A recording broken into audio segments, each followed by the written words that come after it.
Seeing sin in yourself, உன்னிடத்திலே இருக்கும் பாவத்தை பார்ப்பது. ஏசு அதான் சொன்னார். உன் கண்ணில் பெரிய மரக்கட்டையே கிடக்கு, அடுத்தவன் கண்ணில் சின்ன தூசி இருக்கிறத போய் பார்த்துக்கிட்டு இருக்க அப்படி சொல்லி ஆண்டவர் சொன்னார். Christians are obliged to help each other grow in grace.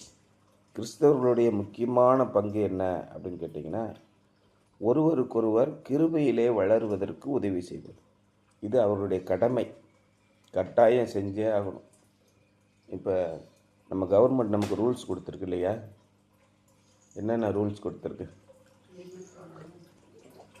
போக்குவரத்து விதிகள் அப்படின்னு கொடுத்துருக்கு.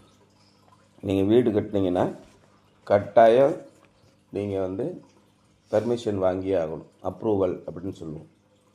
அதுக்கு வரி செலுத்தியே ஆகணும், நீங்கள் வருமான வரி செலுத்தியே ஆகணும். இதெல்லாம் கவர்மெண்ட்டோடைய விதிகள். நீங்கள் சம்பாதிக்கிறீங்கன்னா மானாங்கனையாக நீங்கள் பாட்டு சம்பாதிச்சு சேர்த்து வச்சுட்டு போக முடியாது. அதுக்கு கணக்குகளை தாக்கல் செய்ய வேண்டும், அதுக்கு வரி. இது அரசாங்கம் வரி விதிக்குது. இது கட்டாயமாக நீங்கள் செய்ய வேண்டியது. அதே மாதிரி நீங்கள் கிறிஸ்தவர்கள் ஆகிவிட்டீங்கன்னா என்ன செய்யணும்? You are obliged to help each other grow in grace. கிருபையிலே மேலும் மேலும் வளர்வதற்கு நீங்கள் உதவி செய்ய வேண்டும். When we do not judge ourselves, we not only hurt ourselves, but we also hurt those to whom we could minister. அப்போ நம்மை நாமே நாம் நியாயம் தீர்க்காமல் இருக்கும்போது, அதில் தப்பாக போட்டாங்களோ? ஆமாம். We not only hurt ourselves, but we also hurt those whom we do minister. முதல்ல நம்ம எங்கே நிற்கிறோம் அப்படிங்கிறத நம்ம பார்க்கணும். நம்மை நாமே நாம் நியாயம் தீர்த்து பார்க்காவிட்டால் அது பிரச்சனை ஆகிடும். வேலையை பார்த்துட்டு போடா, எங்களுக்கு எல்லாமே தெரியும், நாங்கள் நல்லா தான் இருக்கோம் அப்படின்னு நம்மையே நம்ம திடப்படுத்திக்கிட்டே இருந்தோம்னா நம்ம கொஞ்சம் கொஞ்சமாக வழி விலகி எங்கே போயிடுவோம்? ஆண்டவருக்கு விரோதமான காரியங்களை செய்ய போயிடுவோம். சங்கீதம் முழுவதையும் நீங்கள் 1ஆம் சங்கீதத்திலேருந்து 150ஆம் சங்கீதம் வரைக்கும் படிச்சிங்கன்னா மேலும் மேலும் அவன் தன்னையே ஆராய்ந்து பார்த்துக்கிட்டே இருக்கான். இன்றைக்கி 119ஆம் சங்கீதத்தில் எங்கே பார்க்குறோம்? ஆண்டவரே, உம்முடைய பிரமாணங்களில் நான் மகிழ்ச்சியாக இருக்கிறேன், உம்முடைய பிரமாணங்களை விட்டு வழி விலகி போகாதபடி செஞ்சிடாதீங்க, உம்முடைய பிரமாணங்களை பார்த்து நான் கையெடுப்பேன், உம்முடைய பிரமாணங்களின் மேலே நான் வாஞ்சியாக இருக்கிறேன், உம்முடைய கட்டளைகள்லாம் ரொம்ப நல்லது தான், அதை விட்டு நான் போய்விடாதபடி அநியாயம் பண்ணிடாதபடி என்னை காத்துக்கொள்ளும். இப்படியே சொல்லிக்கிட்டு இருக்கேன். ஃபுல்லாக தான் அவனுடைய வேலை முழுவதும் என்ன இருக்குது? ஆண்டவரே, உம்முடைய பிரமாணங்களை விட்டு நான் தப்பிச்சு எங்கேயாவது போய் சிக்கிறாதபடி என்னை காத்துக்கொள்ளுங்க, இப்படியே சொல்கிறாப்புல. தொடர்ச்சியாக இதையே சொல்கிறார். அப்போ உங்களை நீங்கள் நிதானித்து பார்க்க வேண்டும். நீங்கள் யார்? நீங்கள் செய்கிற காரியம் தேவனுக்கு முன்பாக நியாயமானதா? அது உத்தமமானதா? ஆண்டவர் உங்களை இந்த காரியத்தை செய்ய சொல்லியிருக்கிறாரா? ஒருவேளை இப்போ யோபு என்ன பண்ணானா, அவனுடைய பிள்ளைங்கள்லாம் சந்தோஷமாக இருந்தாங்க, நல்லா தான் போய்கிட்டு இருந்தது. ஆனாலும் ஒருவேளை எனக்கு தெரியாமல் என்னுடைய பிள்ளைகள் தேவனுக்கு விரோதமாக பாவம் செய்திருப்பார்களோ அப்படின்னு நினச்சி தினமும் சர்வாங்க தகன பலிகளை கொடுத்து வந்தான். ஏன்னா அந்த காலத்தில் இயேசு கிறிஸ்துவின் ரத்தம் இல்லை, அதனால் தினமும் பாவ நிவர்த்தி பலிகளையும் செய்து வந்தார். இப்படி நம்மை நாமே நிதானித்து பார்க்காமல் நம்ம போய்கிட்டு இருந்தோம்னா நமக்கு நாமே பெரிய ஆபத்தை கொண்டு வருவது மட்டுமல்ல, நாம் யாருக்கெல்லாம் தேவனுடைய செயல்களை செய்ய முடியுமோ, ஊழியம் செய்ய முடியுமோ, அவர்களுக்கு மிகப்பெரிய துரோகத்தை செய்து கொண்டிருக்கிறோம். The Pharisees judged and criticized others to make themselves look good. பரிசேயர்கள் என்ன பண்ணாங்க? ஒருத்தர் ஜெபம் பண்ண வரான். இயேசு சொன்னார், ஆண்டவரே, எங்களுக்கு இந்த பரிசுத்தமான வாழ்க்கையை நீர் கொடுத்திருக்கிறேன். இந்த ஏத்தாரில் ஒரு நாய் உட்கார்ந்திருக்கானே, துன்மார்க்க பையன், அவனை மாறி இல்லாமல் நாங்கள் 3 வேளை ஜெபம் பண்ணுகிறோம், ஞாயிற்றுக்கிழமையும் முக தேவையானதை கொடுக்கிறோம், எங்களுக்கு நீர் காண்பித்து இரக்கங்களுக்காக நன்றி, எல்லாத்தையும் சொல்லிட்டு வரோம்.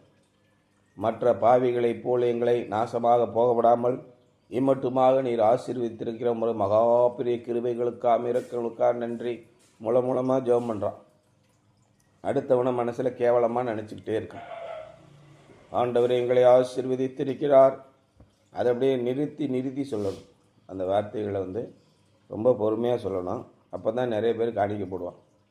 ஆண்டவர் உங்களை ஆசீர்வதித்து மிகப்பெரிய செல்வங்களை உங்களுக்கு கொடுப்பாராக அப்படி சொல்லணும். ஏன்பா சாதாரணமாக பேசப்படி பேச மாட்டியா, வாயில் என்ன இருக்குது அப்படின்னு தான் பரிசேயர்கள் அந்த காலத்தில் இருந்தாங்க. இயேசு கிறிஸ்து அந்த ஜெபத்தை சொன்னார். பாவியான ஒருத்தன் வந்தான், டக்குன்னு சோழியை முடிச்சு போயிட்டான் பாட்டுக்கு. ஆண்டவரே, பாவியான என் மீது இரக்கமாயிரும். அவனுக்கு தெரியும் உள்ளத்திலே நான் யார் என்பது. ஆனால் மாய்மாலமாக வாழ்கிறவர்கள் என்ன நினைக்கிறாங்கன்னா, தாங்கள் யோக்கியம்னு நினச்சிக்கிறாங்க. அதோடு மட்டுமல்ல, மற்றவர்களையும் குற்றவாளிகள் என்று தீர்த்து கொண்டிருந்தார்கள். எதற்கு?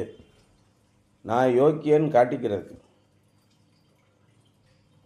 To make themselves look good. அதாவது நீ புத்திசாலியாக இரு, ஒன்றும் தப்பு கிடையாது. ஆனால் மற்ற பயலுகளெல்லாம் முட்டா பயின்னு நினைக்காத. அதான் இவன் செய்கிறான்.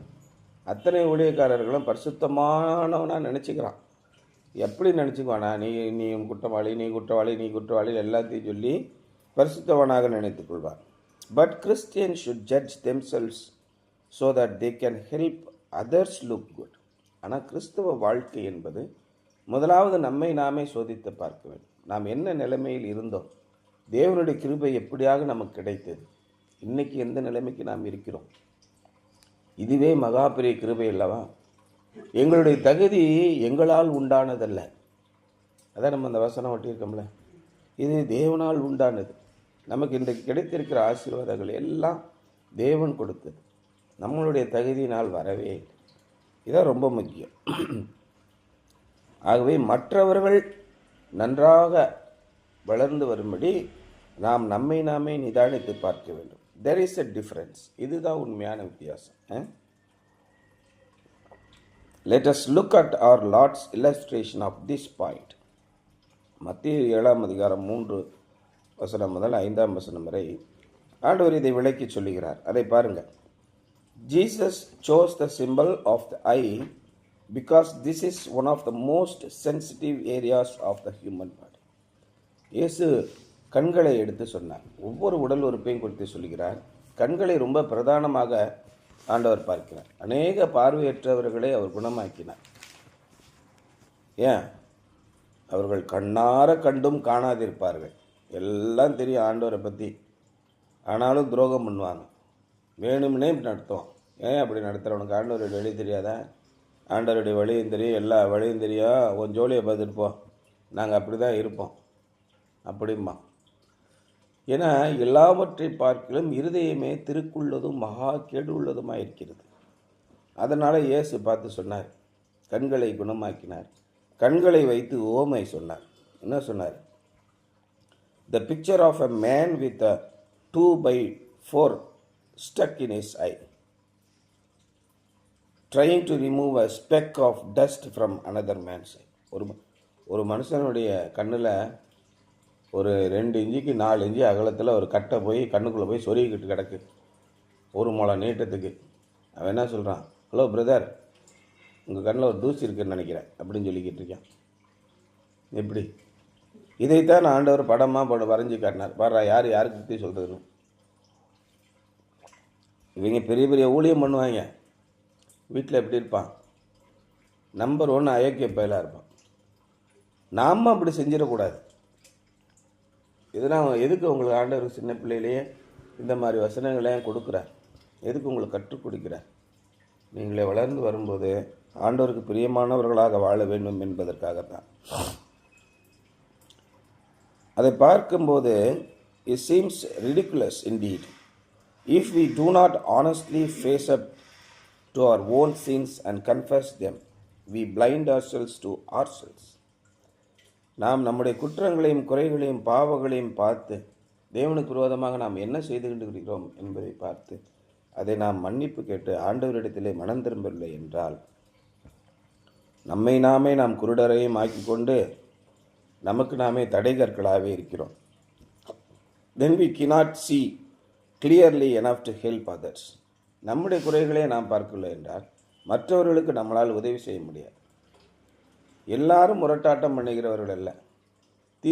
தீர்வு வேணும் அப்படின்னு தவிச்சுக்கிட்டு இருக்காங்க நிறைய பேர். என்ன செய்யலாம், என்ன செய்யறதுன்னு தெரில, நம்மளை சுற்றி நெருக்கி இருக்கிறவங்களே பாருங்கள், எவ்வளோ பெரிய பிரச்சனைகளிலும் பாடுகளிலும் சிக்கியிருக்கிறார். ஒருத்தங்களையும் நினச்சி பாருங்கள், தாங்க முடியாத சோதனை.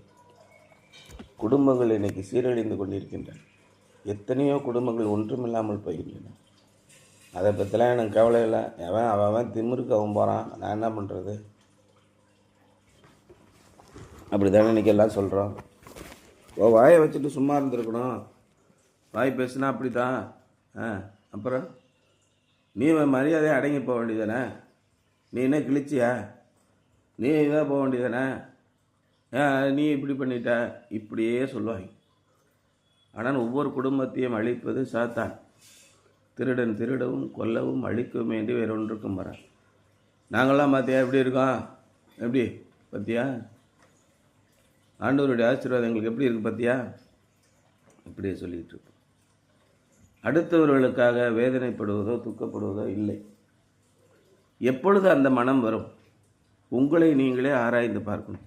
ஒருவேளை ஆண்டவருக்கு விரோதமாக நான் தவறு செய்திருப்பேனோ, ஆண்டவரே எங்களுக்கு வரும் சோதனைகள் எல்லாவற்றிலும் எங்களை காப்பாற்றும். இப்போ நம்ம ஒவ்வொரு நாளும் ஆண்டவர்கிட்ட போய் நிற்கிறதுனால ஆண்டவருடைய கிருபை என்னதென்று நமக்கு தெரியுது. ஒவ்வொரு விஷயத்திலையும் ஆண்டவர் நம்மோடு கூட இருந்து நம்மளை வழிநடத்துவது இந்த உலகத்திலே நமக்கு கிடைக்கிற மிகப்பெரிய அதிசயம், மிகப்பெரிய பாக்கியம். எல்லாருக்கும் இது கிடைக்கல. நம் நினைப்பதே ஆண்டவர் நமக்கு செய்து கொடுக்கிறார். நம்மளை காப்பாற்றுகிறார். நோய் நொடிகளிலிருந்து காப்பாற்றுகிறார். அநேக பிரச்சனைகளிலிருந்து காப்பாற்று. ஒவ்வொரு நாளும் மிகப்பெரிய அதிகாரிகள் வந்தால் கூட செய்ய முடியாத காரியத்தை ஆண்டவர் எளிதாக செய்து கொடுக்கிறார்.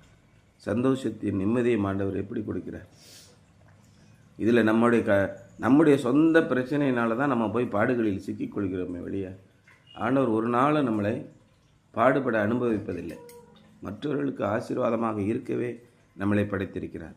ஆகவே நம்ம ஆராய்ந்து பார்க்கணும். ஒருவேளை ஆண்டவருக்கு விரோதமான காரியம் என்னிடத்தில் எதுவும் உண்டா? நான் வேத வசனத்தை தியானிக்காதபடி நான் அதிக நேரம் உலகத்தில் இருக்கிறேனா? ஆண்டவருடைய சிந்தை என்னில் இல்லாமல் இருக்கிறதா? நீங்கள் எப்போ பார்த்தாலும், நீங்கள் எதை செய்தாலும், நீங்கள் விளையாண்டாலும் உட்கார்ந்தாலும், எப்போ இருந்தாலும் ஆண்டவருடைய சிந்தனை உங்களுக்குள்ளே இருக்க வேண்டும். அப்பொழுது நீங்கள் மிகப்பெரிய ஆசீர்வாதத்தை பெறுவீர்கள். உங்களையும் நீங்கள் சுத்தமாக காத்துக்கொள்வீர்கள். The Pharisees saw the sins of the people, but they would not look at their own sins. பரிசேயர்கள் மக்கள் என்னென்ன தவறு செய்கிறார்கள் என்பதை மட்டும் பார்த்து கொண்டிருந்தார்கள். பரிசேயர்கள்லாம் இந்த காலத்தில் இருக்கிற போதகர்கள் மாதிரி வச்சுக்கோங்க. ஊருக்கு உபதேசம் பண்ணுறான்ல அவனை மாதிரி வச்சுக்கோங்க. இந்த மாதிரி நீங்கள் 1000 பிரசங்கியாரை பார்க்கலாம். எந்த சகோதரனும் கள்ள சகோதரனே அப்படின்னு பைபிளில் போட்டிருக்கு. எல்லா பையனும் திருட்டு பையன்னு அர்த்தம் அதில் போட்டிருக்கு பைபிள். ஏன் வெளியில் பார்க்குறதுக்கு அப்படி சொல்லுவான். ஆண்டவருக்கு இது தெரியும். அதனால் ஆண்டவர் என்ன பண்ணார்? தோளில் கை போட்டு சொல்லும், இங்கே வாடா ராஜா, அவன் சொல்கிறதபடி செய், அவன் செய்கிறதுபடி செய்யாது, சரியா? ஏன்னா எல்லா பேரும் நல்லா சொல்லுவாயா, அவன் என்ன செய்கிறான்னு மட்டும் பார்த்துறாத, அடித்து கேட்பான் அப்பையும் பார்த்துறாத அப்படின்னு சொல்கிற மாதிரி அரவணைத்து நமக்கு பிள்ளைகளுக்கு புத்தி சொல்லுகிறது போல் சொல்லுகிறார். அவர்கள் சொல்கிறதெல்லாம் கரெக்டுப்பா, அதுபடி செய், ஆனால் அவன் செய்கிறத மட்டும் பார்த்துறாத. கர்மம் ஒரு மனுஷனும் செய்ய முடியாத காரியத்தை அவன் செய்வான் இல்லையா? இதைத்தான் ஆண்டவர் சொல்லுகிறார். ஆகவே நம்மை நாமே ஆராய்ந்து பார்த்து தேவனுக்கு முன்பாக நாம் நிற்கும்போது ஆண்டவர் அநேக பாடங்களை நமக்கு கற்றுக் கொடுப்பார். ஆனால் பரிசேயர்களோ அப்படியல்ல. மக்களை நியாயந்தீர்த்தார்களே ஒழிய தங்களை தாங்களே உற்று பார்ப்பதில்லை. தேவனுடைய வசனம் என்ன சொல்கிறது? 1 கொரிந்தியர் 4:5 Therefore judge not before the time until the Lord come, who both will bring to light the hidden things of darkness and will make manifest the counsels of the hearts, and then shall every man have praise of God. கர்த்தர் வருமளவும் நீங்கள் காலத்துக்கு முன்னே யாதொன்றை குறித்தும் தீர்ப்பு சொல்லாதீர்கள். இருளில் மறைந்திருக்கிறவைகளை அவர் வெளியரங்கமாக்கி இளைஞர்களின் யோசனைகளையும் வெளிப்படுத்துவார்.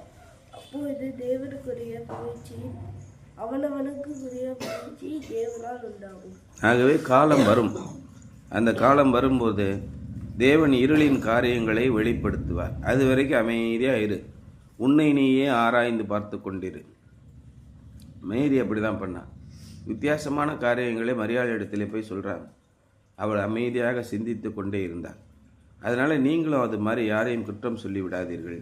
நடக்கட்டும், நடப்பது நடக்கட்டும், கிடைப்பது கிடைக்கட்டும், நான் ரொம்ப தடிஞ்சா வேண்டா அப்படின்னு ஒரு பாட்டு இருக்கு.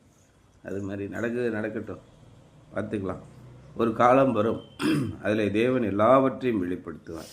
அது வரைக்கும் உங்களை நீங்களே ஆராய்ந்து பார்த்து கொண்டே இருங்கள் தொடர்ந்து. ஒருவேளை தேவனுக்கு விரோதமான காரியம் ஏதாவது என்னிடத்தில் இருக்குமா? என்னிடத்தில் பொறாமை இருக்கிறதா? என்னிடத்தில் பெருமை இருக்கிறதா? என்னிடத்தில் பகை இருக்கிறதா? எல்லாவற்றையும் யோசனை பண்ணிக்கிட்டே வாங்க. ஆண்டவரிடத்தில் சொல்லிக்கிட்டே வாங்க, ஆண்டவரே, அந்த மாதிரி உமக்கு விரோதமாக நான் போய்விடாதபடி என்னை காத்துக்கொள்ளுங்க. அப்போ என்ன சொல்வார்?